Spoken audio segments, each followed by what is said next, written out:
as he was hoping he would until he started attending events like this. Now, how do you as a brand, whether you are the brand itself or you have a product, right? How do you balance social media presence and then have it translate to money for your business? And I can tell that, you know, you've been around for a while. Social media came and met you already doing what you are doing, right? So how have you been able to balance it in such a way that on social media you're relevant, but off social media you are still, I mean, I'm sure that there are so many things you do that don't make it to social media. How do you create that balance and translate it to money, to clients that actually pay? Well said. Who even asked that question? A young man back there. Where is the young man? Aha, we need to collaborate because collaboration is key. Very quickly before I start, ladies and gentlemen, can I just say that content is king, but the event show is the kingdom. Because you see, from the first we have the conception. Don't rush it. Make a rush. Okay, make I talk again. Take it again. Everyone, I want you all to say the last word with me. Content is king, but the event, brand positioning and brand visibility, which is what you've been doing, collaboration is very key. You and I will collaborate. We're going to talk right after this, definitely, and we need to rake in all that money. But let me take the question. Let me, take the question far back as the early 90s. Any millennial in the building? Of course, now we are plenty here. We know ourselves. You that are with me and my darling, where were you in 1994? So I officially started my career trajectory in 1994 professionally on the TV soap opera Kiddy Vision 101. I don't know if you all remember. It is time for Kiddy Vision 101. Joe, only the millennials can relate. And you see, at the time we started, it was art for art's sake. I was passion driven. I just wanted brand visibility. I wanted to be on the big screen. It was something I dreamt about. I went for an audition. I was not even the one supposed to land the role. And then the moment I got the script, I went back home, learned the entire script. And whilst we were recording, I was always telling people, you're making mistakes. And the producer looked at me, can you keep quiet, young man? When other people are doing their bits, you keep mute. But anyway, fast forward from 1994 to 1998. Again, still way before the advent of the internet and of course social media, I got into modeling. Now I know there are a lot of models in the building. Where are my models at? Models? That is an industry that I respect and an industry that I'll forever give all the credibility it deserves. I know models, the hustle is real. But you see, at the time way before the advent of the internet, we had endless castings to go for. We had limited mobility, also limited access to devices. So it was word of mouth. We'll go for a casting and then they'll tell us there's another casting so place tomorrow, and then we'll get there and they'll tell us, oh no, it's not today, they've moved it. We could not reach the agencies directly. And we were always on the street, walking. I walked, I trekked there. Why do you think I did wear a cola? So that these shoes can carry me into the next decade. I trekking. Well, to grace they easy now the trekking they had. Anyway, aside from runway modeling, which I eventually got into as well, I also did a lot of commercial modeling. Whilst doing that, I started dancing. So I was a backup dancer for a lot of bands. Guess what, guys? I also used to dance at the shrine back in the day. You all know the shrine. You all know Fela Shrine. Fela Shrine. I was one of the cage dancers. I did everything I could to just make some extra cheese. So that money, I would channel it into transportation for castings and then also throwing a few clothes. So again, I was also my own personal designer.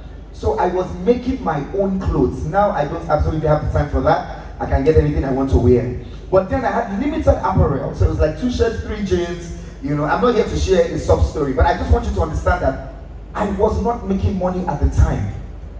But I was passion driven. It was art for art's sake for me. And I just kept at it. Again, from then on, I now moved into media presenting.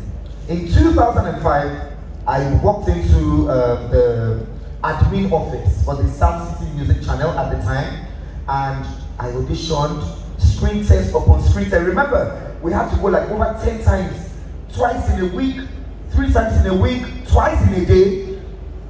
They were not giving us transport for this, so, and it was on the mainland, like far in the mainland. But again, I was channeling some of my small modeling money into moving around. Eventually, I got the job, but here's the crazy part. They did not have a show for me. They felt I was a bit too much for TV. They said, no, we can't put you on TV. You're a bit too outlandish, too flamboyant. You scare the viewers. And then I was the lowest on the earning like, you know, the salary wage. The other presenters were earning 120,000 above. I was earning 45,000 naira. I thought to myself, why am I on the lowest of the food chain? But I took it with all stride. What was I doing whilst I was there? Because I was passion driven, I started to write scripts for all of the other shows. I started to produce. I was not just going to wait around and chill and say, okay, when are you giving me my show so I can be on TV? I started to do the hustle. Writing scripts, following the other presenters to events. We'll follow them to the airport and wait to them when they're traveling, and I'll go back to the studio and think about my life. Then I realized, why don't I create my own show?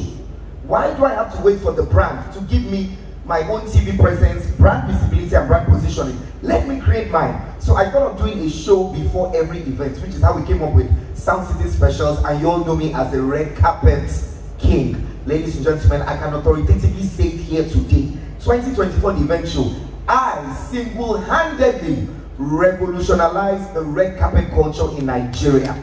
Put some respect on that name. That is true. That is true. So what did I do with that? I thought to myself, the other presenters are in the studio. They are not getting out to the outside world. That let me take on that train and meet people. So I now started handling all the red carpet events, which of course you know is the event before the actual event. My very first guest, the first day they called me to host one. I'm sorry, I know I'm going down memory lane, but I just want to use this as a yardstick for what I'm about to say. Now I got to a certain venue. They called me. Where are you? Now here's the thing. As a media personality, you hardly get a brief. They just call you. Where are you? Come here now. Where's sir? What's happening there? Shut up! Don't ask questions. Come now. So I raced all the way from the island to the mainland. In the process of running, you know, I was very anxious. I forgot my phone in the taxi. Then I got in there, and then the producer just pushed me on the red carpet. Go! Start interviewing people. I said, sir, what is happening here? He said, figure it out. What are you a presenter for? You've not been on TV since, and now you're asking, now it's the moment. Come on to the bloody work. And then I just looked around me. I saw the roll-up, and I saw the widow. I said, waiting the widow. Nah, NGO, I've been waiting. And so as I was still waiting, and I was very flustered. I hope you all know Kemi Adetiba, the filmmaker. Yes. Kemi Adetiba was also a presenter with the Sound City Music Channel at the time. But she was not going to take on that job, so she was just telling me, really, you know what, just do it. I'm just going to sit this one out, and you know, she sat somewhere. The first person that arrived, I just saw entourage, a car arrived, and then I just saw protocol, people were pushing. And then the producer said, get that person coming. Who is the person coming? Stop asking stupid questions. I was, again, like I would say, this is what people do to just kind of, you know, cut you off or bring you down. I felt like this was me. It was time to prove myself. So the person was, I still didn't know who it was. I just saw a lady, tall, willowy, beautiful woman coming, flanked by bodyguards. So I just put my foot out. And I said, Mommy, if you pass my cola, I'll fall you down. She looked at me like, how dare you? No, it was a mix of how dare you and admiration for my guts. I still didn't know who this was. So I said, Mommy, please tell me, if I was your child, what's the first thing you would change about me? Now that got her attention. She looked at me from head to toe. This hair, is it not too plenty for you? And then these shoes, you are too tiny. Are you sure you won't fall up? That got attention. Then I quickly asked her what was happening there and why she was there. And she said, oh, my name is Chief Oluremi Tinubu. Shout out to our president, First Lady. At the time, she was the First Lady of Lagos State. And she said, I'm the matron, patron, and cheerleader of this film, The Widow, you know. And you know, she just went, but she was very engrossed by who I was, my presence. Now that's another thing, presence is very key. As I always say, my presence is a presence anywhere. And then I got to talk to her, I asked her a lot of very quirky questions. She laughed. I asked her what was in her bag. She looked at me again. This boy, you have mine though. Guess what? She finally walked in, but that spurred me on. Again, the producer came to me, stop going close to the guests, you are bouncing them, you're not doing this right. I couldn't care because she had, you know, pushed my adrenaline.